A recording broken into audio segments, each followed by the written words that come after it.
পরিমাণে গরম, গরমের কারণে হচ্ছে এতদিন আমি ভিডিও বানাতে পারিনি, মানে রেডি হতে পারিনি গরমের জন্য। আর এখন মানে আজকে আমি চিন্তা করেছি যে আমি আজকে যত কষ্ট হোক না কেন আজকে ভিডিও বানাবো। হ্যাঁ, আজকের অবস্থা মানে আজকে গরমের জন্য হচ্ছে ভিডিও বানাতে পারি না এতদিনে। আর আজকে শুরু হয়ে গিয়েছে বৃষ্টি।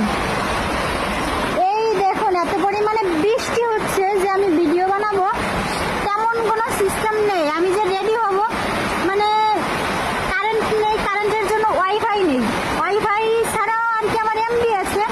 কিন্তু সমস্যা হচ্ছে কি যে ভিডিও বানাতে গেলে একটু লাইটের ব্যাপার থাকে, মানে আলোর ব্যাপার থাকে। যেহেতু কারেন্ট নেই সেহেতু আমার আজকেও ভিডিও বানানো হচ্ছে না। মানে আমি কি পোস্ট করব, আমি আমার এটাই মাথায় আসছে না যে আমি পোস্টটা কি করব।